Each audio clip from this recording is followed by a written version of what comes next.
Welcome to Roguecast, the official podcast of Rogues Gallery. We'll talk comics for the week, as well as whatever news is on our pop cultural radar. I'm Randy. I'm Nick. This is Dave. And now, on with the show.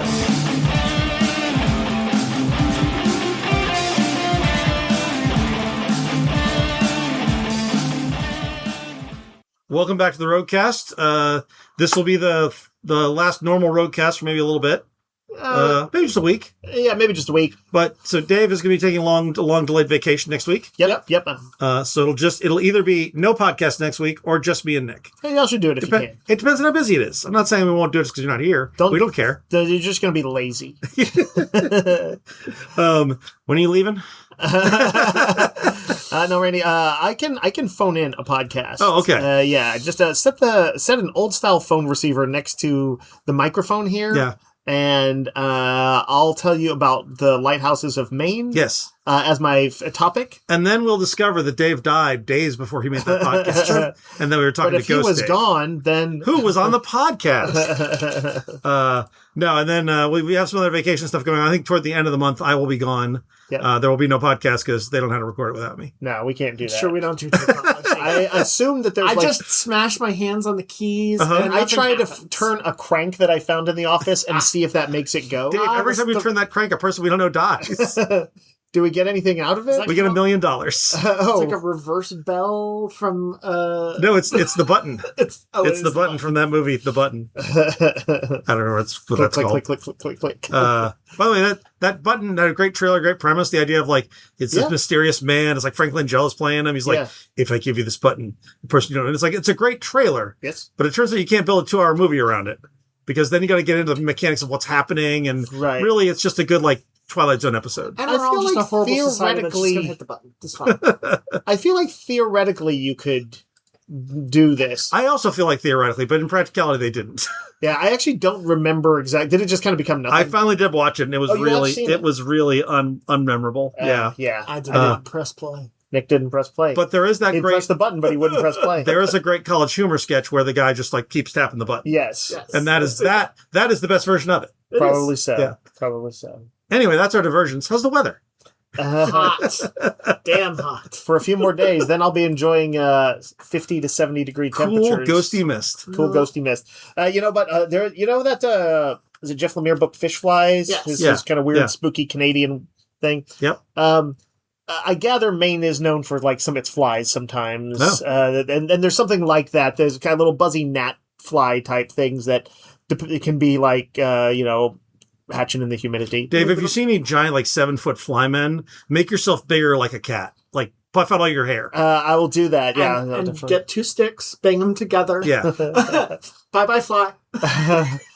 Y'all are gonna get an emergency text at 3 a.m. I'm like, what did you say to do with the giant fly man? And when I wake up in the morning, I look at the text. Yeah. Oh, you figured it out. The text from Dave says, all is well. The host will be returning soon. Yes, yeah. It seems fine. It seems great. See you at the next podcast, Buzz. So in store, we got, speaking of cryptids, yes, this is a nice segue. We got new cryptid stickers and little booklets and coloring books of the cryptids of Texas. Yes. From local artist Monica Gallagher. These are great. These are really good. The stickers are full color. They're gorgeous. And the books are almost like a little Pokemon guide kind of a little lore book. If you were a supernatural demon hunter or something, a cryptid hunter, you would have this little booklet. Yep. It would be your chapbook. Your well-leafed through thing in your the supernatural diary. Yeah, you can put little notes in red pen. Yeah. Note, not Mothman. Right. Note, this bit me. Waiting to see effect. Note, buzz.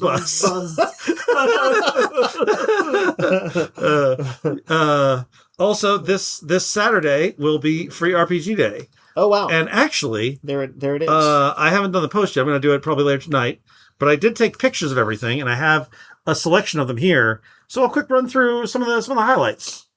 We have that Home, which is a haunted house game where you're sort of mapping out haunted houses. That's cool. It's like a little pocket pack of cards or something. We have the main game in our indie section, but this is a little pocket pack of cards. Like a little tryout. Is it kind of escape roomish style? Yeah, it's a 2-player game.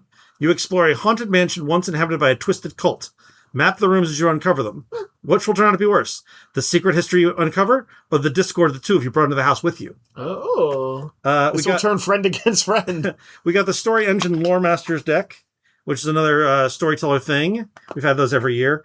Cyberpunk, Cyberpunk. This is the indie cyberpunk game. Yeah, the indie cyberpunk game. They take out all the vowels. Is a little pamphlet that's got like a 2-part scenario. Nice. Looks really cool. Looks like maybe some ninjas. An old school hex crawl from here to there. Pirate Borg. The guys who do Vast Grim have some stuff in here. Which is also part of the Morkborg system. Morkborg, yep. They've got three others. Neon Bastards and Raptor Ruckus is in there too. Okay, sure. Which sounds like Cyberpunk and Dinos. Something.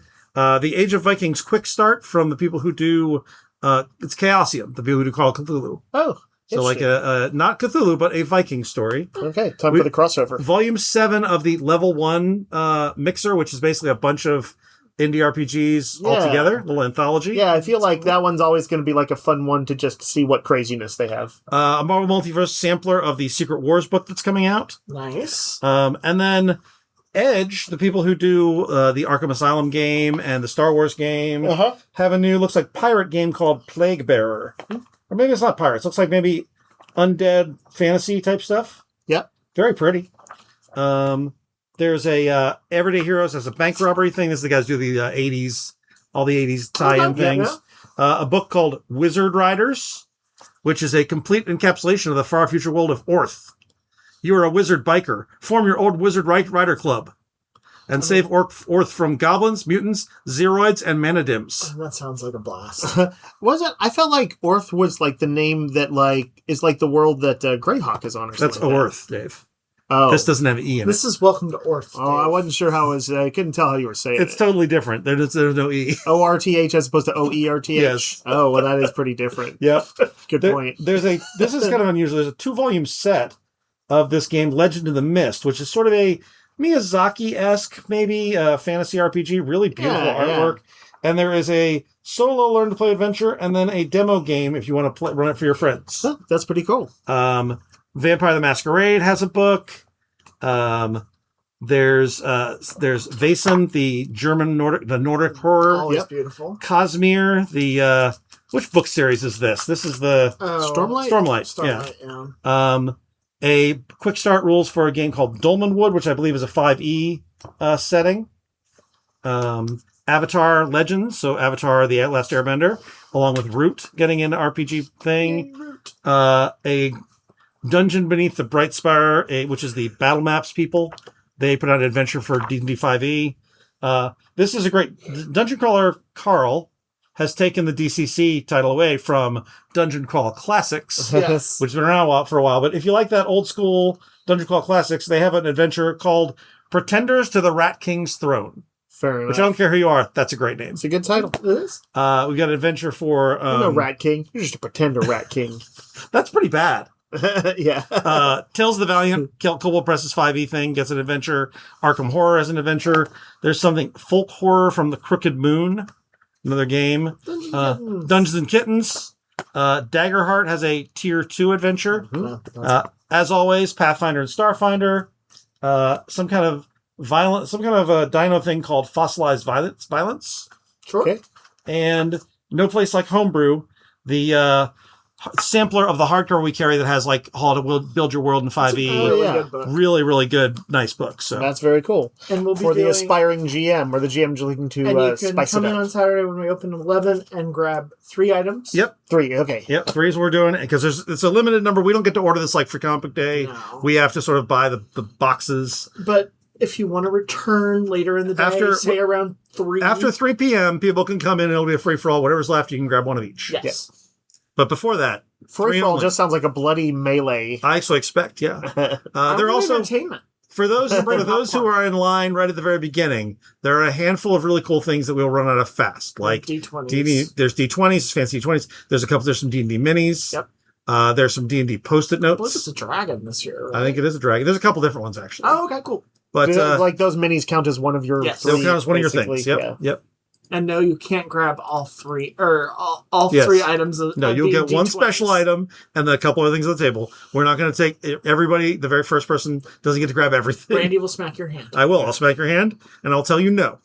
We're carrying Like a around disobedient dog. a nun from the 1950s. Yeah. And she will smack your hand. We just enable What's it. the weird weapon we have on the wall from D&D?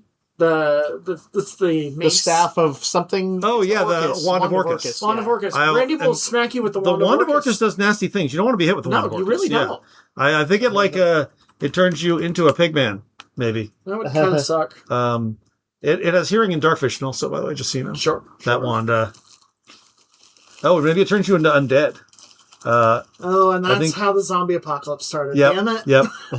Yep. Only grab one thing. Yeah, only grab one thing, or the zombie apocalypse will happen. We're really well prepared here. All right. Just a few games this week. Just sort of a light game week. We got a party game called Cross the Line, which is, it says, how good of a dancer are you? How bad is your road rage? What did your report card look like as a kid? In Cross the Line, you'll answer boldly honest, occasionally awkward, and always entertaining questions by secretly choosing your answer on a sliding scale.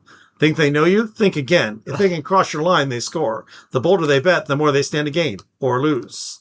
This is a little like a Jackbox game kind of thing, it sounds like. It says it's a good game for getting to know each other and laugh while doing it. Let's date. You know how people love those, say your name and something about you games you play. This is like that. Sure. It's not. It looks cooler than that. It's like fun. We got a little tiny game called Golden Goal, which is a game where you have a little soccer pitch in the tiny box, and you are trying to score a goal. First person to score the goal wins the game. Uh-huh. So it's a soccer themed game because World Cup. Yep. And we have Unmatched Stars and Stripes. Unmatched is that little miniatures card game that we have. Yeah, a fun versus game with characters from a public domain like Robin Hood and King Arthur, but also some Marvel and Bruce Lee and some real people in Jurassic Park. Always beautiful artwork. The Cool new minis. one is July 4th, 250th anniversary country themed. So like Uncle Sam? Rosie the Riveter, Oh, okay. John Henry, Wyatt Earp and Doc Holliday, and pre-presidential spy master George Washington and the Culper spy ring. that's And fun. I will say that Rosie the Riveter is in a mech suit. Oh, nice. Yeah, she's donning her World War II era mech suit. That's very fun. That's very fun. It features a double-sided board with two historical battlefields, the White House and the Alamo. and even better, because all the Unmatched stuff is compatible, you could now have Moon Knight fight raptors at the Alamo. That's pretty amazing. Yeah. I love this. Yeah. So I love it so yeah. much. Dun, dun, dun, dun, dun, dun, dun, dun, dun, dun. we do get this direct from publisher, which means they have bonus cards on them. Little True, bonus we do. foil cards. We also did restock the other Unmatched, so I we've got know a pretty good whichever stack. hero sort of you take in this game often comes with a few sort of allies. Is that what the Culper ring is? I believe that is George Washington, he's got a couple little spies with Yep. him. We also got a board game. This apparently was like is one of the greatest economic games of all time. It's been out of print for a long time, going for hundreds of dollars. It's now back in print, called Container. You are building factories, producing containers, setting prices, and sailing across the sea to trade. So there's actually little ships that you put little containers on, and you're sort of trading goods and stuff.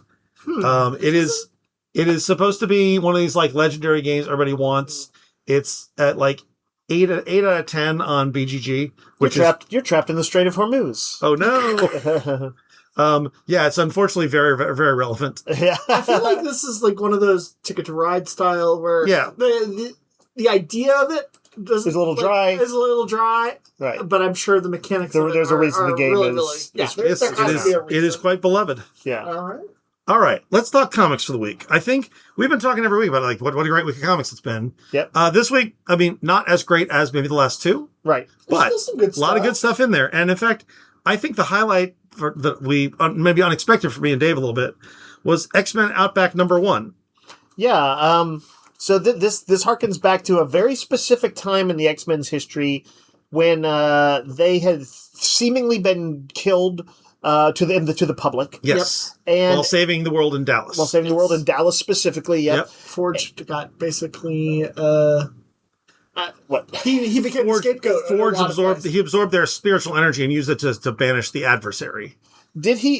What was it that made them invisible to cameras? So that was Roma, the guardian of the universe, whatever she is, she brought them back from death. Yep. And made them invisible to cameras so that they would be not heroes, but legends. Yep. Interesting. Okay. So the premise is they're invisible to cameras. Everybody thinks they're dead. They're living in basically a shanty town in Australia that they took over from the cyborg Reavers who were teleporting around robbing banks by the way of a teleporter called Gateway. Normal stuff. Yep. That's not super crazy for X-Men. People know the Reavers at this point. They are the perpetual cyborg. Do they know the Reavers? I think so. I love the Reavers, the bad guys. I mean, they were just in Cyclops. I think they show up whenever you need a nasty robot. They were nasty. They were. Run, yeah, they're mean mercenaries. Is Bone Crusher the one with the tank treads? Yes. And there's Skullface, whatever his name is. Yeah, and there's Pretty Boy, who looks like a regular guy. When they showed up in that Cyclops miniseries, it was very clear that Pierce, the kind of guy who runs the thing, that he kind of kept upgrades and stuff. Like he would reward the sort of sycophantic ones and the ones who got stuff done for him with like upgrades to parts and hold it over the heads of the others. So it's like they're all kind of bitter towards each other and there's a lot of one-upsmanship going on. It's like a bunch of super bros and stuff like that who are like trying to get the best score. Yeah. Anyway, but they were mean dudes. But anyway, the X-Men, I guess they had been run out of this town, and so the X-Men are there. And it's funny because this is right about when I actually stopped reading X-Men as a kid. But Steve Orlando, the guy who's writing it, captures the voice of Chris Claremont really well. Yeah, so well. And I would say like good Chris Claremont, not like admittedly he's not at his best strength now, even though he still does pull off some decent stuff. Sure. But I felt like he was capturing heyday Chris Claremont and telling an interesting behind the, like lost story, which I guess that's what this miniseries will be, is sort of lost stories of them in that era. They're trying to keep on the down low. Of course, their ability to not be seen by cameras is a part of that, but they're also not being like, let's go be splashy. But I like how we see how that affects certain X-Men. When we saw it in the original comics, they were just fighting crime again. Basically, they were out doing their things. This is like, what would it be like if you suddenly can't talk to your family? Everybody thinks you're dead. You're stuck in this small town. Maybe you were an international superstar like Dazzler, and you can't do concerts anymore. And you and Rogue are fighting about that. I love this loadout of X-Men. It's a great team. It's one of those. It's got a few weird characters in it. Dazzler and Longshot, who are in a relationship at this point. Yeah. Psylocke, but not Ninja Psylocke. Yep. The best Psylocke. Storm is their de facto leader. Yep. And she has just gotten her powers back. Yep. She's kind of hanging out a bit in this. Is it in this one with Wolverine? Yes. Yeah. And Havoc's in here. Yeah. They're sort of trying to figure out, like, almost like who's going to lead them and things like that. And meanwhile, there is this internal friction that's kind of going on over it. And that's kind of like old school X-Men friction where it's like, somebody might smash a wall. And you have kind of Colossus as the sort of introspective... He's like trying to draw at one point in the beginning when there's like almost a fight breaking out and somebody, I forget who goes over to talk to him and they're like, how can you draw? How can you do this? And he's like, I'm working on intercom or something. But yeah, it's really good. Steven Segovia does the art. He's really good. Yeah. For me, since the era is kind of a little bit of an unknown, it was fun to walk into because I felt like they explained what I needed to know. Yep. It felt unique and kind of cool. And like Orlando figured out what was kind of neat about it. Yeah. And like I didn't feel like I needed to have like known anything too much about it. They told me what I needed to know. They also call back a classic Claremont Wolverine thing. Yes. Which is how they bring in the villain. The threat is something that if you know your X-Men lore, you're going to be like, I've heard about this. That makes complete sense. And a very interesting way, I'm going to say, of circumventing the X-Men's camera thing. Yeah, their camera abilities. The Ultimate Universe ends this week with Ultimate Endgame number 5. Yep. And the Ultimate Universe finale, which is a sort of a 4-part anthology, which lets every creative team go back and do one last little interstitial story. I think that's pretty cool. So there's Hickman does a Spider-Man. The Black Panther team has a big Black Panther thing. Peach Momoko does X-Men. Denise Camp and whoever does Wolverine. I feel like... Or no, Chris Condon does Wolverine. We could probably say without spoiling it, that as we suspected, this does leave a door open. There will be subsequent stories. You know how when you get to the end of the movies and it's like the blah, blah, blah will return in Avengers Doomsday? Yep. It's like that. Yep. And it feels more like even though it is a little bit kind of weird, maybe that they felt the need to end it so conclusively like this. That basically what we've seen is like at the end of season 1. Yeah, I think that's the energy it sort of put out. Yep. What was funny is I was telling somebody about it yesterday, and they were a person who had been reading some of the books but not all of them, and was just kind of like, oh, how does it end? And I was like, all right, I'm going to go ahead and spoil it for you since you're not going to read it. And I told them I was on the last page, and they're like, oh, that's actually pretty interesting. I think I want to get it now. So it was kind of interesting how that worked. It piqued their interest. I mean, I will say the Ultimate Universe, this round of it, did really well for Marvel. I mean, and I really enjoyed Ultimate Spider-Man and Ultimate X-Men. Mm-hmm. I thought they were really good books. Yeah, so I think it is. I think we all thought it was a little weird that they were shutting it down, and so probably ultimately, I think this, even if it's still a little weird how they did it, probably a good idea that they do plan to continue to do some other stuff at some later date. They'll probably just make a bit of a thing about it when they do it. We got the Summer of Supergirl special, which this is actually, the majority of it is written by Sophie Campbell. Yep. With one of the artists who has worked with her 100 books before. That is Sophie Campbell, who's writing the main Supergirl comic right now that kind of chronicles her return to her like childhood home of Midvale, which is a little Smallville-ish. The art is by Belen Ortega, who I'm sure has done some Supergirl with her. But basically, this is the flip side of the Lobo number 4, where Supergirl and Lobo had it out. I don't know why Supergirl and Lobo would be together right now. I can't think of any reasons. But it's very cute.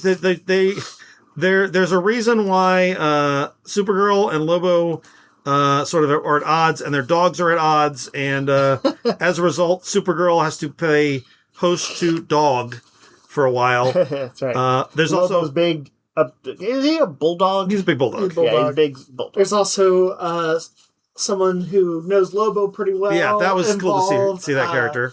Yeah, this was a really good one-shot. I really liked it. And then there's 2 small bits. There's a Supergirl Mary Marvel story by Gail Simone. Yep. And there's a Supergirl sort of like history revamp or how all her stuff fits together by Mark Waid. It is interesting because there's been some pretty disparate elements now, including like the Tom King graphic novel that the new movie is inspired by. And then also, like, you could go all the way back to that Superman Batman story by Jeff Loeb that had Michael Turner art where she returned. And this is a thing that kind of melds those sometimes disparate visions together. And that's what Mark Waid likes to do. He does. That's why we get to let him stick around. I didn't know. Well, also to shut up Rob Liefeld when he opens his dumb mouth. Blood of the Wolfman is the latest Universal Monsters by Joshua Williamson, who you might know from Superman and Iron Man and soon to be Legion of Superheroes. G.I. Joe, soon to be Legion of Superheroes. Basically writes a lot of stuff that we like. Yep. And this is no exception. Art by Leo Max. Yep. And this is a new sort of modern take on the Wolfman, where a kid modern as in the 60s, though. Oh, is it the 60s? Yep. Yeah, they say things like groovy. Oh. But it seems to be a kid who maybe is a little privileged, and his dad maybe knew he was a werewolf. Yeah, they're a little bit quiet about it, but basically he's at a party when something bad happens, and it's clear he thinks he was responsible, but there's like enough mystery in there that I'm like, all may not be exactly as it seemed. But it's a pretty intense read. I feel like the dialogue was just good in it. Like, you see him at the party, and I was like just enjoying watching him at the party. I really liked the art by... it's funny because I don't know this artist, but Leo Mack, or Leo Max is a name. It's not Leo, first name Leo, last name Max. Right, it's Leo Max. Leomacs. Yep. It's a prince. It's a one word. Yes. The man called Leo Max. I mean, not that it means anything, but this would definitely be my pick. I thought it was really interesting. I thought it was... It is also going to be my pick. It was exciting. I'm thinking Supergirl because I don't hate women like you guys do. You know what I liked, Nick, is that there's like a sense of a path, something that's already happened in this. Something that he and his dad know about, but also other people around who know about them or like know a little bit about them. Somebody gets a bribery in here, and you're like, oh, this suggests that some people who I didn't know knew each other. What I think is interesting, though, is some of these Universal Monster books have been like utter retellings of whatever it was. Like, Dracula was definitely Tinian kind of doing a, not word for word, but pretty close aligning with the thing. But like, say, the Creature from the Black Lagoon one of those at least wholeheartedly was a sequel. Yep. Where a serial killer was on the loose. And, Mummy was different. Right, but that was actually more of a switched up perspective. It was still the original story. Yeah. This one, though, is definitely like the Black Lagoon one, is a follow-up to it. Joshua Williamson in the back of it says that you'll see how it links up with the movie when all is said and done. He doesn't want to say too much about it because there's clearly going to be some reveals. Also, I really like that he loves horror. I always forget that he's done some of like the horror comics like Dark Ride, and he's in love with that genre, and I think it really shows here. Yeah. It is. I think I would say it's one of my favorites. Definitely my favorite since the Invisible Man one. Yeah, which Invisible Man I thought really was it was great. Yeah. Mind Management returns. This is the sort of weird psychic secret agent book that Matt Kent did for Dark Horse. He writes and draws this. Right? He writes and draws. It is. It's odd. It is like I say, psychic secret agents. But if you would, does it have any of the weird dialogue going around? So it doesn't all the weird, like the last one had like all the stuff in the margins, that kind of thing. This is a little more straightforward. Okay. When you say stuff in the margins, what you're talking about is that it looked like the pre-production art that like you do in a layout. Yeah. Like you see the blue line art, like of the page. But there were like words like around the edges of the book as part of kind of like the... There was extra, messages. You were getting subliminal messages and stuff. Yeah. Well, this does have a weird die-cut cover. It does. I say weird, but I mean cool. Yep. You know, my brother got a lot of horror novels in the 80s, and I swear every book that he got had like a die-cut cover. It'd be like Stephen King's Night Shift, and there's like a little, it's that eye story on it. And then you would like lift up, you'd see one of the eyes through the cover, and then you like lift up the cover, and under it is like all the other eyes. It was a thing. It was a thing. Die-cut covers. Yep. I wonder if the same way we get a little frustrated sometimes with all the different covers here. Like back in the 80s, they were like, I remember when books just came out and it was just a cover. It's just a book. Yeah. These people probably selling them at like convenience store, not convenience stores, but like, like the Walgreens or whatever, where they have like a little book section. They're like, half the time these die-cut covers get torn. That is true, actually. I don't love die-cut covers for that reason. You have to be careful. You have to be careful. I have some that I knew, like the Spirit hardcover. The Spirit hardcovers, yeah. Those die-cut covers never... Oh, no, they're already the ones on my bookshelf are destroyed. Yeah. And that's just by me. Like if you let people go through your books, they will destroy those die-cut covers. Yes, true. We got a new book from Image from new creators, Jonathan Ball and GMB Chomachuk. I missed that one. Called The Eye Collector, which is about is it Apollo 11? It's in 1969. Yep. And it's like they show the Apollo capsule or whatever going up, and they're being like observed by this weird alien presence that like starts to speak to them and has this creepy vibe. And it's like... It is horrific looking on some of these pages. And it's sort of like... It's weird because it's like, can I help? You have a mission? And it's like... It's sort of weirdly alien and talking to them. And it looks like maybe some kind of psychic projection may have come back with them.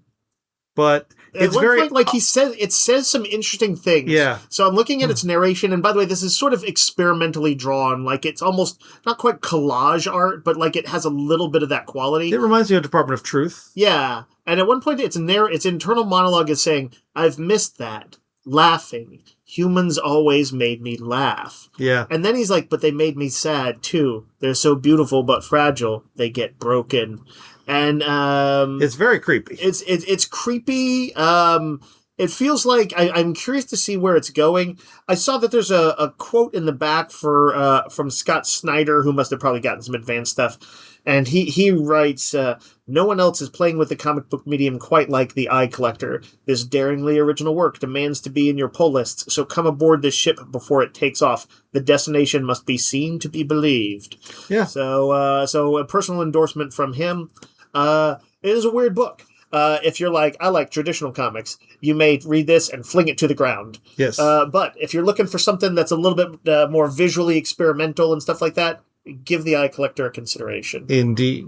We have another new Mad Cave book. These guys put a lot of new stuff out. This one's called Bludwire, as in Bloodhaven. Yes, it's spelled B-L-U-D. And it's another sort of future neo-noir. It's got shooting and robots and driving and all that kind of stuff. Okay. Captain America starts a new story arc this week, Captain America number 12, in which Cap is in hell with Dr. Doom. Yep.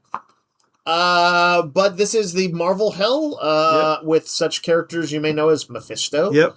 And Cap having to figure out, well, can he get out of here? And if he sees somebody being tormented, is he okay with that? Or is he going to have to do the right thing and try and stop them? And is there any chance that there's anybody else who might help him? And there's some interesting stuff that goes on there. Doom and Mephisto have been at odds before. And so basically Doom is like, you have to help me against Mephisto. And Cap has a weird alliance with Doom. Yep. It's very strange, but it's very good. I like the idea of Cap. The first arc that Zdarsky did was sort of like, can you be a principal man like Cap in a compromised position like the fall part of Latveria or the closing days of World War II. Basically, when there's murky, morally ambiguous situations, what can Cap do? And this is the same. Like, how can he still be Cap in hell? And Zdarsky is managing it. Yeah, I think it was a good issue. Second issue of Doom Quest by Ryan North. This one's I read the first issue and I wasn't quite into it, but now that I see kind of what the story is, it's sort of a time looper thing where Doom is going to be in various time periods. Yep. I liked the second issue quite a bit. I had to remind myself, basically the first issue, Reed is talking about he has this ideal of creating sort of a time machine where like all of the deaths throughout history, all like the deaths of people who that could have been prevented or that were killed through fascism or some terrible things. Yep. What if you could prevent them all and kind of like fix history? Doom's like, I'm not going to let Reed have that technology. I will make that technology. But then, Reed himself, does he like plant a sort of trap in there? Basically, Doom gets locked in a sort of weird time loop. And like you said, Randy, the practical effect is that it seems like each issue is going to be in a sort of time trap. Yep. And this is an interesting one because he's in a time trap on the Titanic. In which, for visual reasons, although he appears as kind of like a normal passenger, he's like just in their mind or whatever. He is Doom. They draw him as Doom. So, imagine Doom walking around the Titanic. And having to do a little bit of what I can only call sort of Groundhog Day, Happy Death Day. Like trial and error to try and figure out, is there a way out of this? And what even is going on at first? He doesn't even know. Ryan North is pretty good at this kind of stuff. Yeah, it was fun. I'm liking it. Reborn Ultimate Impact number 2 was out this week. This is Chris Condon's story of the origin boxes coming to Marvel mainstream universe. Miles. Creating a new Wonder Man. Punisher is in this issue. There's some. He's doing some sort of big conspiracy type stuff inside the Marvel universe. Okay. Infernal Hulk number 8 is this week. Are we closing in on is this a 12-issue arc? It's going to lead into something called Infernal Hulk War that's starting next year. Okay. So yes, we are.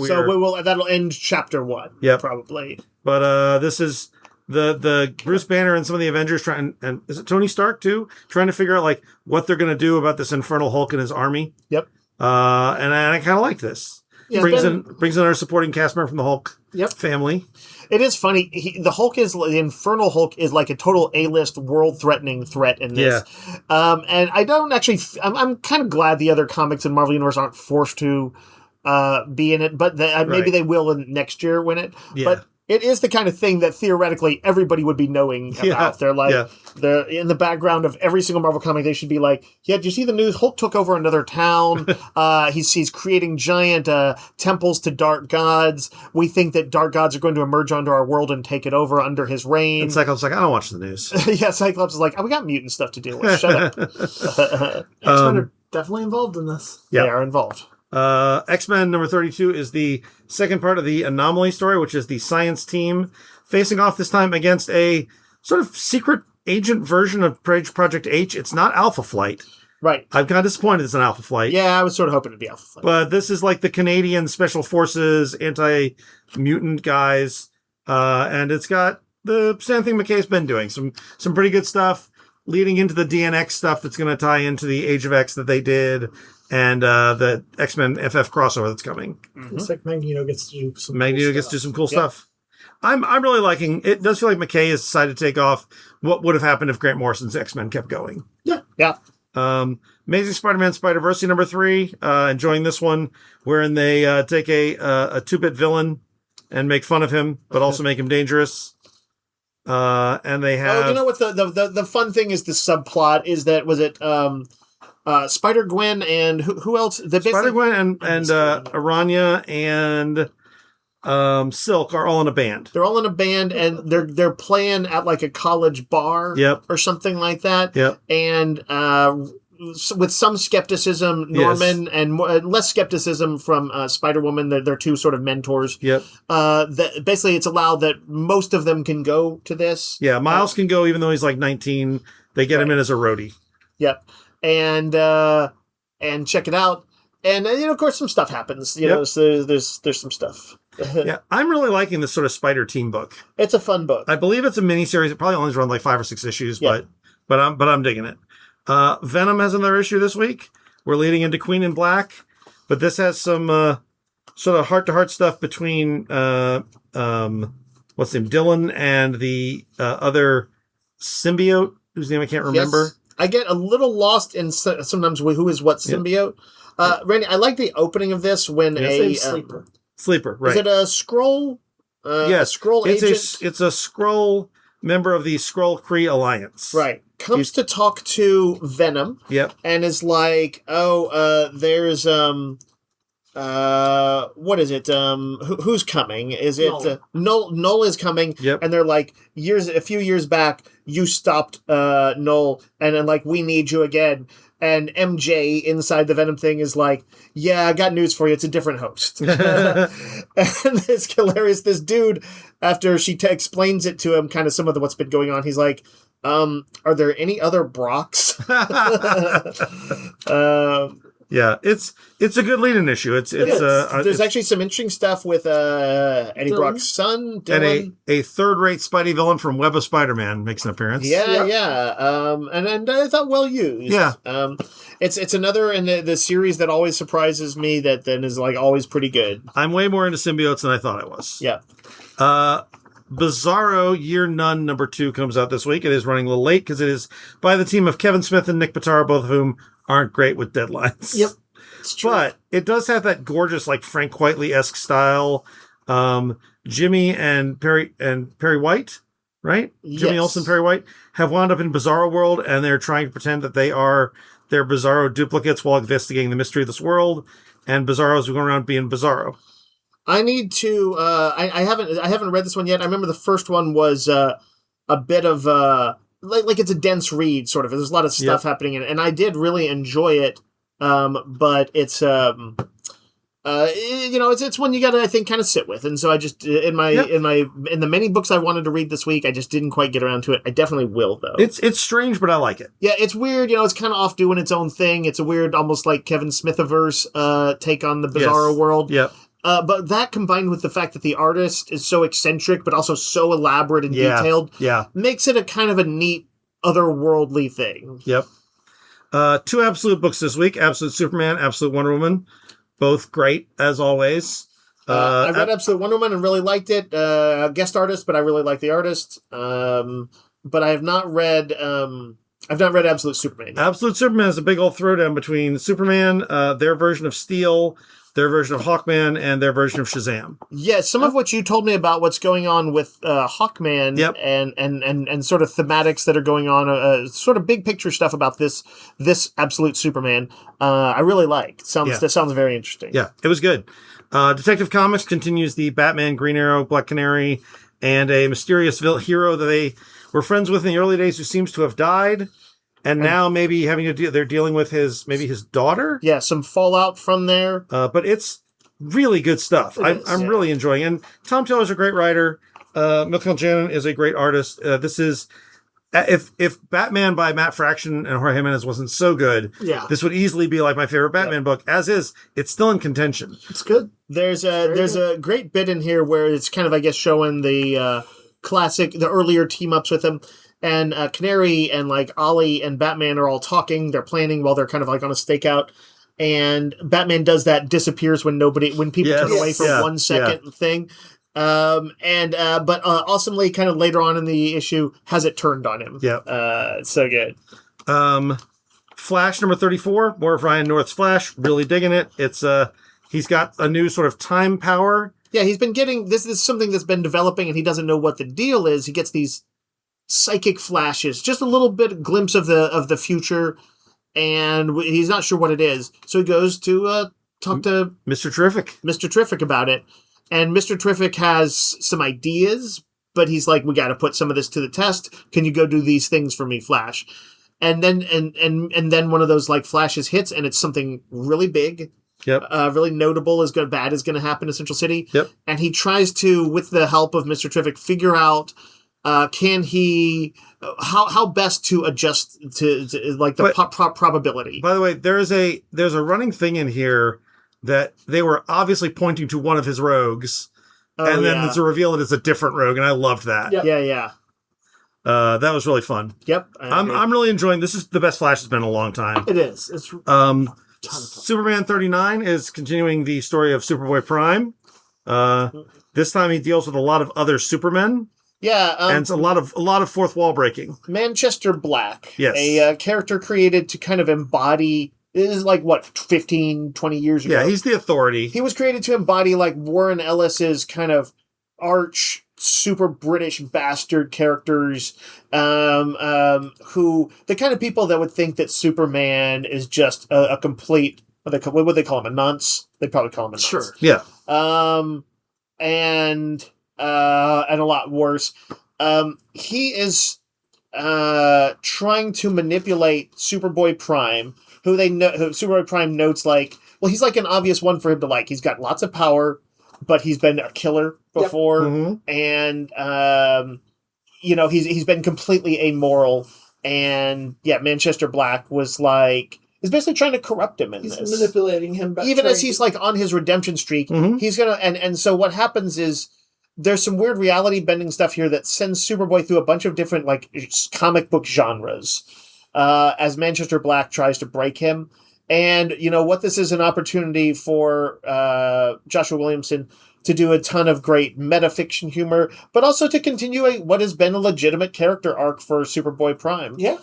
It also boggles the mind. This is Dan Mora drawing all these different styles. Yeah. Oh, that's right. I and forgot. he does like cartoony, indie comics. Romance comic. One that looks like old-time Betty Boop cartoon era, crazy cartoons. Justice League animated style. Yep. And Superboy Prime, of course, because he knows a lot of this stuff, like he's a meta character from our world, he's like, he immediately recognizes the genres he's in and tries to sort of figure out his way around them. But sometimes he's like, oh, I don't really read indie slice of life comics. I'm like, what should I do? And it's super good. There's an amazing joke about Tom King in there. There's an amazing joke about Tom King. And I think that's the thing with every issue. There are moments where I laugh out loud. It is laugh out loud funny. Just the jokes are good. Yep. Dan Mora has 2 books out this week. Oh, what is his other one? Is it Justice League. He did the art for that too. This guy is so good. How is he doing this many books and covers? It's crazy. The Justice League is continuing the story where they have given amnesty to the supervillains. That is going a little rough, and they are facing off with a really big threat from the Absolute Power crossover. It's good, and there's other stuff going on as well. Justice League is definitely a big group adventure book now. Absolute Power was not my favorite crossover, but would you say, Randy, that this is still a good issue? It's a good issue, yeah. A lot of times I'm always happy to actually kind of see something from something I maybe once didn't like, just knowing how the shared universe works. Yeah. You're not going to like it. It happens sometimes. And so that, but that means I guess I like it particularly well when somebody like takes something a little bit mid and finds something cool to do with it or whatever. So cool. I haven't read it yet, but I'll check it out. The penultimate issue of Vertigo's The Peril of Brutal Dark and Ezra Kane Mystery by Chris Condon and Jacob Phillips comes out. This is the Indiana Jones meets the supernatural a little bit. Yeah, and also like it's like and Private noir. Eye. Yeah, it's like Philip Marlowe meets Indiana Jones. It's getting a little more Indiana Jones. There's an airship and Nazi robots. I guess oh, interesting. I guess I need to check that out because what's his Texas Cryptid book. Yeah, of the Earth. Of the Earth. Yeah. That one, and was there something else I kind of liked from him? I don't remember. Chris Condon recently? I mean, maybe it was this, because I remember liking an issue or two, but not being super compelled. But I think I might need to go back to it. I'm kind of reevaluating. I like this quite a bit. Escape number 8 is Rick Remender and Daniel Acuna. This is my favorite Rick Remender book ever. It is the Anthropomorphic Animals World War II. Kind of behind the scenes in basically Germany. Yep. Behind the enemy lines. Behind the enemy lines. There's a bomber pilot who got shot down. They were supposed to take out this big cannon so the bombers could come in. He is now in amongst the people.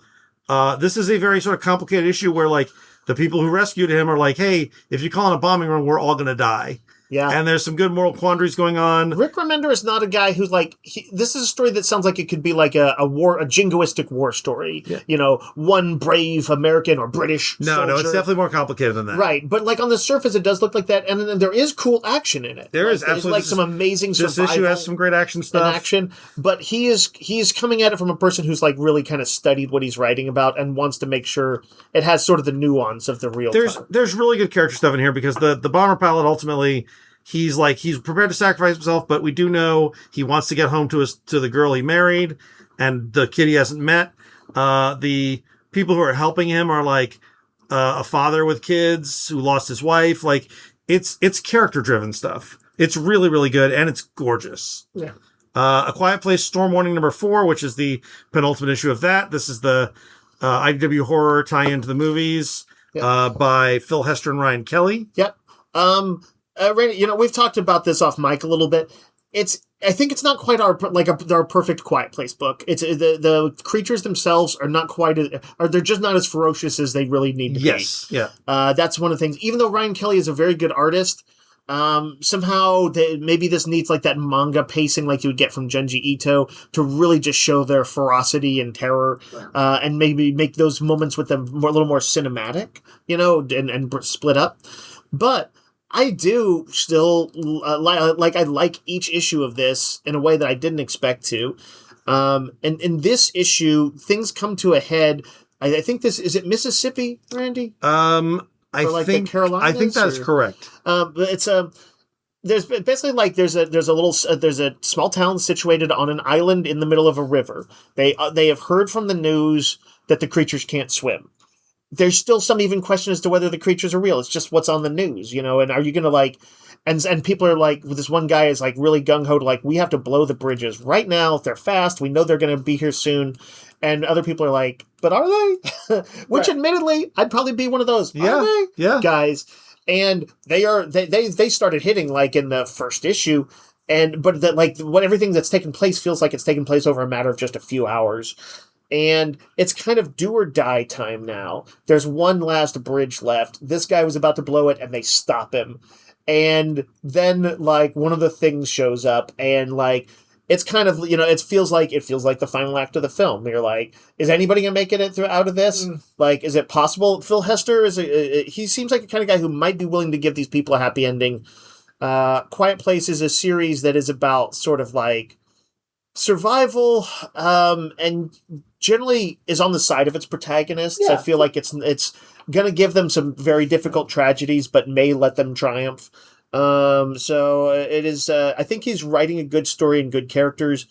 I think both Rainey and I have because in the interim between each issues, gotten a little lost in some of the details as to who all is on whose side and what a few little side plots. There are side plots that are going on. Yeah. But I gotta say, kudos to IDW Dark, their new horror line, for kind of delivering something unexpected. You could have done a really nothing Quiet Place comic, and instead I think Phil Hester really thought about it. And, they're doing the same thing with Event Horizon and Smile and all those. And also, oh my gosh, what's the one with Sleepy Hollow? Yep. Yeah. And Twilight Zone, which also comes out this week. That's them too? That's them too. Oh. This issue is worth noting because it's written and drawn by Gabriel Hardman, who's been doing that Green Arrow Batman he's good. Question crossover. He does the whole issue? He does the whole issue. Okay. And then the long-awaited finale of White House Robot Romance by Chip Zdarsky and Rachel Stott. Yep. We all liked the first issue of this when it came out 2 years ago. Yeah. Right. Basically they got caught up in the downfall of Diamond distribution. Yes, that was part of it. Yeah. They made their own mistakes. But Randy, does it end okay? Yeah, it's a solid ending. Okay. I will probably, when it hits graphic novel, give the whole thing a read. Did I miss any single issues? Did you guys have anything else? I think that got everything for me. New printings. We've got Absolute Batman number 15. That's the original appearance of their Joker. Yep. And it has the regular cover and then a new foil cover. Yeah. Corpse Knight number 1. Number 3 also comes out this week. So we've got all 3 issues of that. Yep. Daredevil number 1 new printing, which means we have Daredevil 1 through 2. I think we're waiting on 3, a new printing of 3. Daredevil's selling like crazy right now. Yeah. It's not an issue that we normally deal with Daredevil. I'm happy to see it. Fury of Firestorm number 1. So we've now got, I think, all of that. Another breakout series that does normally not break out. And Odin number 1, which is the horror, what was it? Green Room meets something. Oh, like Midsummer. Midsummer. Yeah, because it's like folk horror where like they may basically some neo-Nazi types in like Scandinavian countries are trying to contact. They're trying to summon Odin. They're trying to summon worship Odin, and only they're going to find out that it's like folk horror style versions of deities. Yeah. He's not the white nationalist that they want, but it's also it's more sophisticated than you think. It's not just like a scary Odin appears and just starts attacking. There's going to be depth to it because it's James Tynion and he's working with someone, but Tynion doesn't do straightforward stuff. Right. Margaret Bennett. Yeah. But yes, we've now got issues 1 and 2 of that as well. Collection wise, we have Absolute Flash Volume 2. I really like this book. I think it's been getting better as it goes along. Mm-hmm. The Casanova Compendium. This is Matt Fraction and Gabriel Ba? Yep, or is it both of them? No, it's just Gabriel Ba, if I remember correctly. I love this book. This is a sci-fi spy book. Mm-hmm. There was a term that they used for some of those spy-fi back in the 60s, yeah. It's got a little bit of that. It's also a little weird and trippy. Over the top. Yep. Yeah, it's a ton of fun. DC Finest has Fourth World, otherwise the Kirby New God stuff. Yep. Oh, yeah. Godzilla's Kai-Sei era gets its first 3 trades. There's a trade for Godzilla. Oh, they all hit a trade from Dead Zone, and a trade for Starship Godzilla. Oh, that's pretty cool. Yeah, so if you missed those. It's Summer of Godzilla. And then there's Zdarsky Comic Book News, 18 Months I Can't Get Back. That is the weirdest title ever. But this is a compilation of essentially Chip Zdarsky humor. Like, if you were to just sum it up, if you like Chip Zdarsky's weird humor on that Mad Magazine thing or on anything where he's cut loose and done his weird humor. Release some of these. So this was 18 issues of a It's like a comic shop newsletter, behind this, like a little newsletter. And it was good because was it for Image? Yes, he did it through Image, but it was his. He put the money up for it. But was it only his products? No, he was also his friends and stuff. So it was essentially Zdarsky doing a comic shop news kind of thing, which meant it had legitimate, like, here are titles I think you should buy. Here's some interviews with my friends, but also it had his goofy sense of humor. And that's very much through the trade as well. I looked at this and it made me laugh so much. I was like, oh, beyond the behind the scenes stuff, there's actually like good content in here. Right. You were reading some bits from it, Randy. Just some of it is their cover promotional copy or testimonials on the back and things like that, and that were hilarious yesterday. Yeah. And I was reminded, I was like, Chip Zdarsky is legitimately funny. Yep. Yes. And as weird as it seems to be to collect some of his snarky comic news pamphlets that came out. Yep. That's exactly what this is, and it's pretty legit. It's surprisingly legit. All right. Let's take a break, and then we're going to talk about some trailers and some news.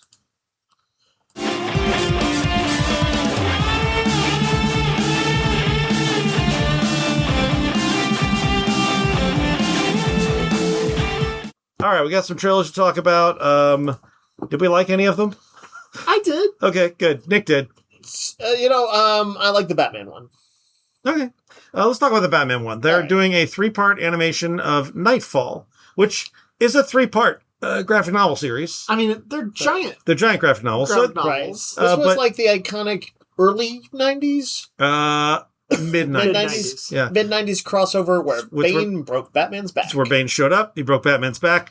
John Paul Valley, a.k.a. Azrael, became Batman. Yep. He was a murderous Batman. Batman had to come back. be able to learn how to use his back again. Yep. And Nightwing became Batman after that for a while. Very loosely, some plot elements snuck into, or are part of, was it Christopher Nolan's third movie? Yeah, that's true. So it's originally Nightfall, Night Quest, and Night's End. Yep. Right. So that's probably what they'll do here. Yep. This is an R-rated version, so definitely more a little. Yeah, you see some Batman like Hulk throwing some punches that are like pretty unceasing on somebody's face. Yep. But the trailer looks good. It looked pretty good. Like I felt like it was. So we were talking about this off mic. In the early and mid 90s, I kind of walked away from superhero comics for a bit and was doing just more indie stuff. A lot of creator-owned books and stuff like that, and only a handful of superhero books. And I definitely looked at things like this, like some of the first big mega crossovers, and I was immediately repulsed by them. And I was like, "Man, what a total cash grab! This looks like crap," and all this stuff. Later on, I would go back and like read. Like, I actually have never read all of Nightfall. But I read like Bane's origin story, some of this Azrael origin story stuff that Denny O'Neil wrote. And I was like, oh, these are actually really good. Bane as a character is actually a good character. And there's some neat ideas in here. That maybe it was a little went through the commercialized like mega product, sort of format. But I always felt like I hadn't given it quite the fair shake, and so something like this actually kind of interests me. I sort of want to see what people look to do with it with a 20/20 hindsight. Yep. But there's brief glimpses of Azrael in it. In his full cool Joe Quesada designed armor. It's a cool design. Yeah, it is. Yeah. And the animation looks good. It does. My only gripe would be that in general, I haven't liked a lot of these DC Direct animations. Right. Kind of same here. And I don't know, how R-rated they want to make it. I'm sure that in the era of Invincible, probably a lot of people are saying harder R. And maybe they do that. And that might not be my thing. But we'll see. We'll see. But I thought it was pretty solid. Yeah. We also had 2 other animated trailers, both of which I thought kind of sucked. But I don't think it's reflective of the movie. I think these are trailers made for kids. So there's a lot of, I'm surprised there's not fart jokes in it. There's a lot of people falling over, being knocked around, slapsticky things. We talked off mic about how Hoppers didn't have a particularly good trailer, but we've all watched that now. We all liked it. And it's like a really good movie. Yeah. But like you could cut a trailer to that's just all of the ball beep. Yep. Hey, what the kind of scenes from it, and it would look pretty kiddie, I guess. The first one is the Disney produced Hexed. Hexed, yep, which is a girl finds out that she has magical powers and goes to a magical school in another dimension. Like a wicked shiz kind of. Wicked / Harry Potter, basically. Yeah. I felt like thematically, it looked like they were like, hey, guess what, kid who's different? Maybe you're special too. Yeah. And I'm like, I know that like every generation needs to learn that, but I feel like we've seen a million versions of this. I've seen a million versions of it, and like I said, every generation deserves it to be told that and have that in there. I just don't know if this is going to kind of offer up something new or tell it in a sort of nuanced way, because there is a little bit of sometimes there's almost maybe a little too much of everyone is a precious snowflake. Sure. But there is a reminder in the trailer, even like, this is the studio that brought you Frozen, that brought you Zootopia. Right. They have a good track record. Yeah. So. Although Zootopia 2 was not Zootopia 1. That's true. But I thought you were going to say it was not Zootopia good. I still haven't watched it yet. I haven't either. I don't know if I will. Dave loves Zootopia 1, though, and I if Dave really likes Zootopia 2, I would have been like, oh, it's good. Yeah. And Dave did not. I felt like they kind of dropped the ball and it should have stuck in one. That's too bad. I kind of figured that, too. This is one of those things I don't think I want to see. Ironically, I feel like I kind of liked those trailers. Yeah? I was sort of out from the trailers, so. Maybe they were kind of mid, and I should have. I think I just assumed, I'm like, oh, they're just, like you, Randy, I was like, that's just a trailer. These are dumb trailers, yep. It's the art of the trailer. Sometimes you can make a really bad movie look really good, and a really good movie look very bad. I think it's easier to make a bad movie look good in a trailer. Making a good movie look bad requires a skill. Does this girl in this Hexed movie, does she have innate witchy powers? It seems like she had a little bracelet that when it fell off gave her witchy powers. So Okay, maybe they were being suppressed. Yes. Yes. At some point, she's like, is it possible I have like a destiny? I'm not really, I don't like stories about destiny stuff. Yeah. I feel like... lead character is Haley Stanfield. Oh, okay. Rashida Jones, Stephen Fry, Tracy Ullman. I mean, the pedigree's of course, there. it's a good cast, yeah. Yeah. I mean, but this one is going to have to kind of prove itself. Same. I need to see good reviews, like the Toy Story 5 reviews I'm seeing, where I'm going to have to see Toy Story even though I don't want to. Right. I've heard nothing but good things. It's apparently amazing, like every other Toy Story sequel they keep making. I'm sure Quentin Tarantino will be like, this is also a good movie. Oh, that didn't help. No, but I mean, hasn't he liked all of them? Yeah, he's like, they definitely shouldn't do it. He's like, but then it turned out being good. That was the joke I was making. Yep. And then the other was... He's going to have to do it again. The other is DreamWorks' new movie, Forgotten Island. Yes. Which also has two girls falling into a portal to a mystical realm. They are like, what, high school They're besties about to go to college. One of them is going to America. They're in the Philippines. Yeah. And they're like, their friendship made, they're going to like, well, let's have one great last night together. And then they're going to end up separate places. They wind up in Hangover style in a magical dimension where they don't remember what happened. Yeah. I will say I had to look it up just to see voice cast also good, but this is going to be kind of with Filipino culture in mind. Yeah. Like forward, which I think is a really interesting point of view. So that like hyena kid or dog hyena. He's a dog kid. Is he a dog? Okay. Is like something from like Filipino folklore. I'm not 100%. I can't say with accuracy, but that is what it's going to. There was an anime a few years ago that was like that horror themed cryptid thing that was like, I think, rooted in Filipino folklore. And I remember it being kind of a little bit of a breakout thing. I suspect that this kind of fast tracked because of that. Yeah. I hope it's good. The trailer does nothing for me. But yeah, the trailer is a little flat. I'm like, they're kind of like two people who are like, we're going to be friends forever. And, will it be tested? Will they be able to still be friends when they go off to college? I honestly feel like I'm somewhat more interested in like a nuanced story where, I don't know, somebody loses touch and they're like, you know what? Friends forever is good. And it's like, you want to aspire to it, but it's also like sometimes people lose touch and that's okay. Maybe it'll be a story where they lose touch and then they get together 20 years later and then they reconnect. Because that can happen too. There's like a lot of different ways life can play out. I don't know. I thought this trailer was better than the previous. I agree with that. They showcased a bit more different animation styles, a little like how Spider-Verse kind of switches it up. I thought like Dog Boy looks like he's going to kind of be a breakout character. Yeah. This is a DreamWorks production, and I feel like their animation studio gets a little bit laughed at sometimes. I mean, they've done a lot of good stuff. I know. How to Train Your Dragon is like their big one. Mm-hmm. They also did Wild Robot, which is great. Yeah. Okay. Yeah. Wild Robot is amazing. Of the two bad trailers we watched, this was the slightly better one. Yeah.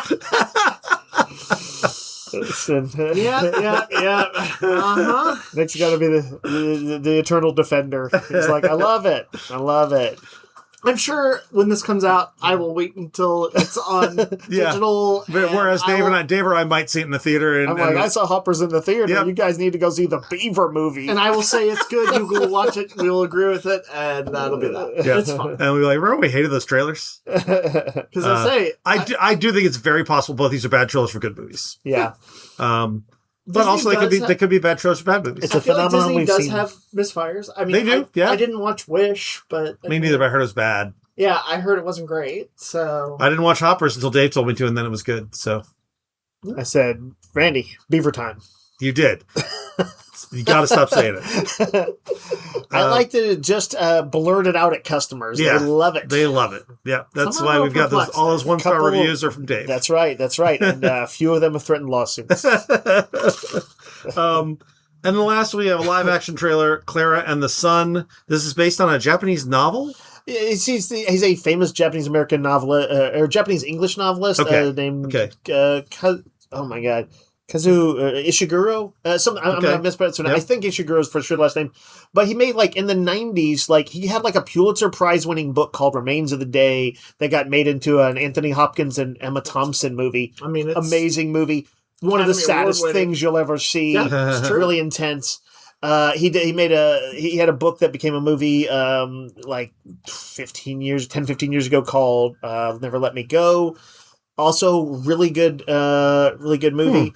He tends to write You know how like there is that tradition in like Eastern lore of sort of self-sacrifice, a little bit more of the in Japan and China and other like Eastern cultures of kind of like sacrificing yourself for the greater good of the community. Yeah.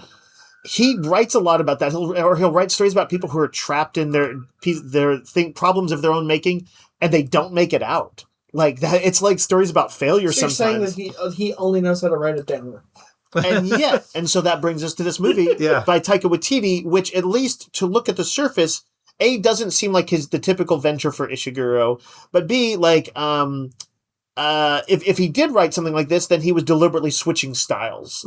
Yeah. Because this is a kind of a quirky comedy, which looks like it could have some darker elements and some lighter elements.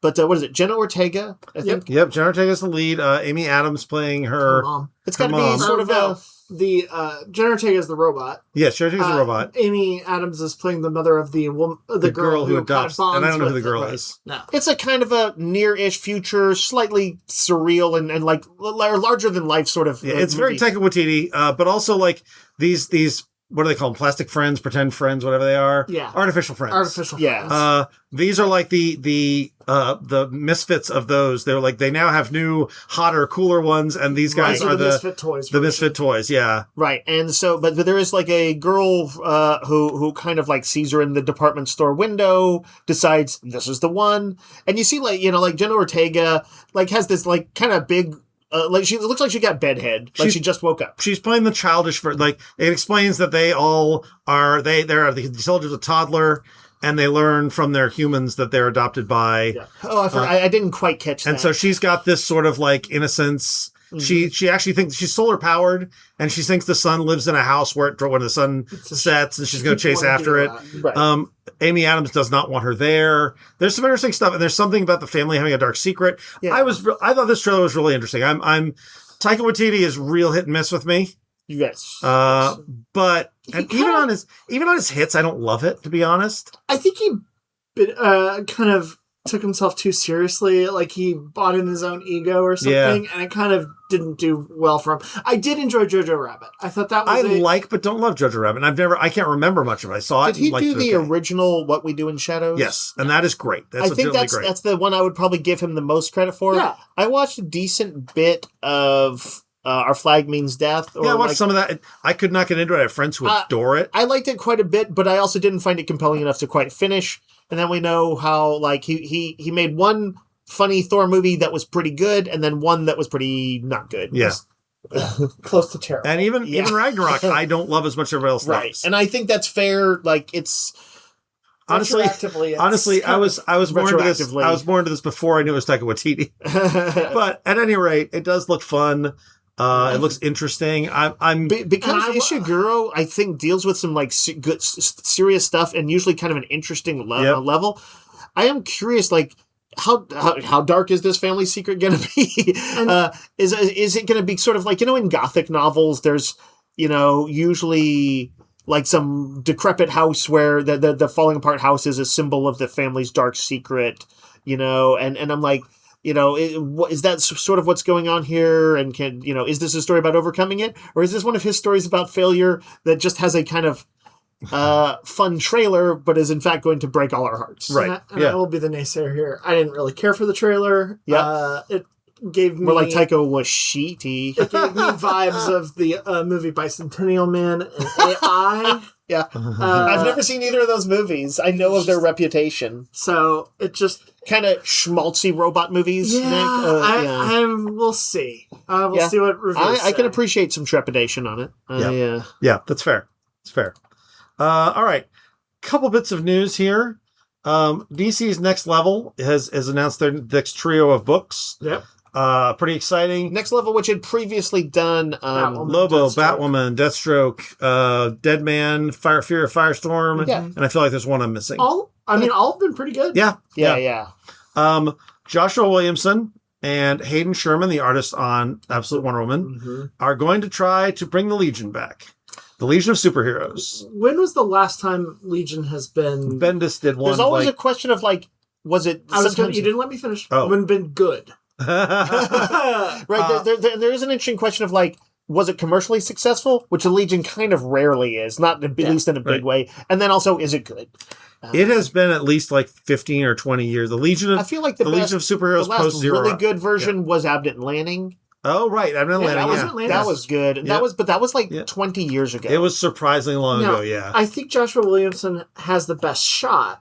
I think so too. I think he's really kind of reaching a high point with his career. His Superman stuff that we've been talking about has been really good. He takes G.I. Joe has been good, and the Wolfman thing this week, that's also been right. Yep. Yeah, has been good. So they're doing something. People are not sure about how it's maybe a darker take, a little bit more like the V4 run, because it starts my favorite run. Yeah, it's good. It says it's 1,000 years in the future. Oh, right, it's a murder mystery. Superheroes are outlawed. Deadly enforcers known as the Persuaders keep the populace of the United Planets in check. So it's a little bit of a fascist universe. Okay. Worlds are at war, and this Dark Tomorrow's last glimmer of hope, R.J. Brand, has been brutally murdered.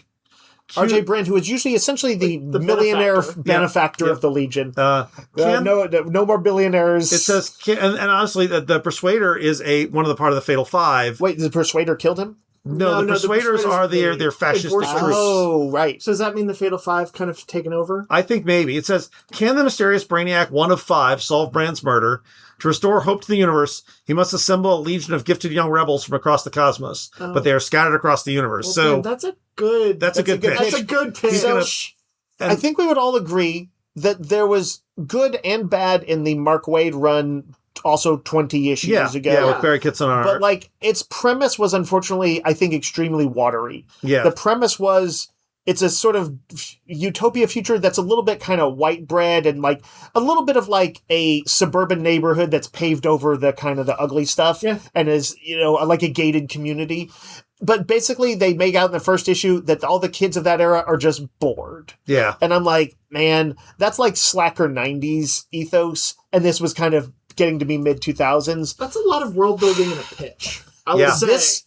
I think they need a little bit more something overtly to be active about, and this gives them something. Yeah. Also the designs, we've only seen like a little bit of it, but Hayden Sherman's main cover, his Persuaders look cool and awesome. They seem to have like wings like Dawnstar, maybe a little bit. Interesting. We see Lightning Lad, Saturn Girl, Triplicate Girl, Cosmic Boy, Brainiac, and a couple others. I know that the designs look really good. I know I like the designs I think I've only seen like one piece of art, but I felt like they kind of had a real sense of like a futurism that looked a little bit more interesting than I've seen in a while. Yeah. Kind of like when you see European artists like Mobius and I kind of like Jodorowsky. Is that the guy? Stuff like that. I kind of like the laid backness to some of their costumes. Saturn Girls is just like a jacket that has got a little bit of Lightning Lad has got a little bit of a jacket look. That's really cool. The art is great. But Sherman is proven time and time again that his design. There's also some fun variants. There's one that has Michael J. Fox doing the Back to the Future thing with Superman, which they're going to what's the Back to the Future thing? When they have he has the wristwatch and they're just stepping out of a portal. Oh, from the poster. From the poster, yeah. And it's actually is Michael J. Fox, which I think is kind of cool. It's literally Michael J. Fox? Yeah, it's just an homage. It's just a cover. Oh, that's fun, though. But yeah, it's Moore's been doing these. He did the Weird Al one. Yeah. He did the Adam West, I think. He's done a few of these homage covers. And then there's a variant cover by V. Ken Marion. I don't know who it is, but it shows Lightning Lad racing what looks like a... they have like a farming equipment thing. It's like a tractor with electric wheels. And it's like a speeder bike though, but it's probably like some kind of like it's probably farming equipment. But it looks like him doing sort of his racing thing, which is kind of cool. I'm pretty looking forward to this. I am excited. I've been wanting the Legion to be great again for a while. It's a little bit of a loss for Absolute Wonder Woman, I'll admit. Because that art was through the roof. But they've had so many good artists, I'm sure they will. Right. I think that they will find somebody good. The Teen Titans team is writer Kyle Higgins, who has been doing the Massive Verse, the Radiant Black and all that stuff. Yeah. And did the Batman that was sort of more of a take on that too. And then artist Danielle DiNicolo, who I think worked on Children of the Round Table. Okay, of course, that's good art. And this is a series of new superheroes. So the only established character is Red Hood is their mentor. So the pitch here is also pretty good. It says, when one of their own vanishes after attending a rally for Ascend, a fast-growing youth movement training kids to survive in a world shaped by superhuman conflict, Fairplay, Cheshire Cat, Proxy, and Wildcard will do whatever it takes to find their friend, including teaming up with Red Hood. Jason thinks they're soft and reckless. They don't understand how you can kill people. Now they have to work together whether they like it or not. I mean, that sounds all right. It's a good pitch. I believe Cheshire Cat is going to be Leanne Harper. The daughter of Speedy, whatever, Roy Harper. And one of the characters looks like... Fairplay's got to be like some relation to a Mr. Terrific. Fairplay's a Mr. Terrific's kid, nephew, something like that. I know Johns did reveal a bunch of sidekicks that had been like time... I don't know. I don't know who Proxy is, but I also see... Proxy is the kind of name that Jed McKay would come up or with. Wildcard. I can't tell which one of these. But you remember the girl from the Damien Robin run who had like the Lord? She was Lord Deathman's sidekick. The skeletal. It's her with the new name. But it is her? It's clearly her. Oh, okay. That was a good character. Or maybe she's not mentioned because there are 5 characters on this cover and there's only 4 people mentioned. Okay. So they may be another one who's been... But she was a good character too. I think I mentioned to y'all off mic a few days back when we saw this announcement that I think to some degree DC doesn't quite get what they have with the Teen Titans. Yep. And I think don't quite get how important that Teen Titans cartoon was in the early 2000s. That like... between that and the original, George Perez, Marv Wolfman, new Teen Titans era, yes, I tend to think they should focus on Cyborg, Beast Boy, Raven, Starfire, Robin. I do too, but in their defense, they have tried that multiple times, and it really hasn't worked. They need to get a good writer. I don't know how much it's going to help. I feel like a new take might work for them. So I'm open to it because I do think it's kind of a fun idea. I think Red Hood as the tough mentor could be good. So I'm open to the idea, and I didn't like bond hard with those Teen Titans. This is more of like I just feel like I don't know quite how DC hasn't gotten a good comic out of it. I actually agree. I think it seems, and Tom Taylor should have been the guy. He should have been. Didn't quite work. It was a surprise that this wasn't like one of his best books ever. I think it is hard to make them work. I guess so. I don't know if there's something about that team mix. Maybe it's a little bit like, well, if you don't have Robin in there, is it weird? Like, is he too much a part of it? I don't know. I'm okay with trying new things, though. Sure. No, definitely. Do I think Jason Todd, should he be leading a group of children? No. Oh, I think that's going to be the best part about it. But I think it's a little bit like sort of what we like about Spider-Versity. But but some of these people are kind of already have like parents who are evil. And they can hold their own against them. So it should be interesting. And the final one is Doom Patrol #1. This is by Eisner-winning writer Darcy Van Polgeist. Okay. That is. Who did a book called Little Bird and then Precious Metal for Image. Oh, I remember Little Bird. Kind of odd books. And the art is... Nico Henderson. Yeah, Nico Henderson. Yeah. I forget who that is. Baghdad. Yeah, that's a good artist for sure. And I've seen some... The preview artists on this looked amazing. So it's Robot Man, Elastigirl, and Negative Man. The classic team, Dave. They'll make you happy. Yeah. You know me, I'm an arch conservative on these things. He only likes the existing characters. I think in Doom Patrol, I think it's a different thing. But at any rate, it says they're broke and they're adopting a heroes for hire business model. That's a little weird for me to like the Doom Patrol hiring out, but I think that basically I guess heroes for hire of the weird is sort of how that would be. The first case is really cool. First case is a missing cat, which leads them into an event beyond the veil of our reality, a ghost of the team's past preparing to cross into their world. So they're going to do the weirdness stuff. Yeah. And it has really nice art and really nice variant covers. I will say, Randy, I do think the Doom Patrol needs a strong grounding in the classic team. Agreed. Like, you can have some new members, floaters, I think, essentially. So if you don't got Robot Man, Elastigirl, and Negative Man, you probably don't have a team. Right. Yeah, I agree. But beyond that, you can break out. But it was they tried that what was it? Is Celsius? Was that a character? Yeah. That was. And was that Morrison's or was that? It was just pre-Morrison by like a few years. Okay. Yeah, Paul Kupperberg. he definitely tried, like, I think, although I think he was also rescuing some pre-existing characters and just trying to find a new direction for them. But yes, basically it was like a mostly new team with just, I think, Robot Man there to ground it. Yeah. I really like the variant covers on Doom Patrol. They're nice, yeah. So that's all coming up, I think, October, November. Did you say Ashley Wood? Mm-hmm. Oh, that's interesting. You don't see a lot of Ashley Wood these days. I want to mention this bit of weird stories because it's odd. There's a product in development from DC Studios called Dynamic Duo that is about Dick Grayson and Jason Todd. Yeah. It's going to take a new approach to their origins, that they're street rats together. Is this a comic or what is it? It's okay. I'll get to that. Yeah. It's Dick starts out working for Batman. Jason ends up in the Red Hood gang. They then wind up opposing forces in Gotham City. And they become like buddies. This is a mix of puppets and animation. Right. I heard about this. I don't know. Is that based on... I can't think of other mixtures of puppets and animation. I don't know what this is. But so is it going to be a streaming show? Is it going to be a movie? It's a movie. It's a movie. Okay. Yeah. It has a release date of 2028. We'll see. When there have been a fair number of stories about people who grew up together and went different ways. Yep. When I was a kid, this is a kind of a lost movie.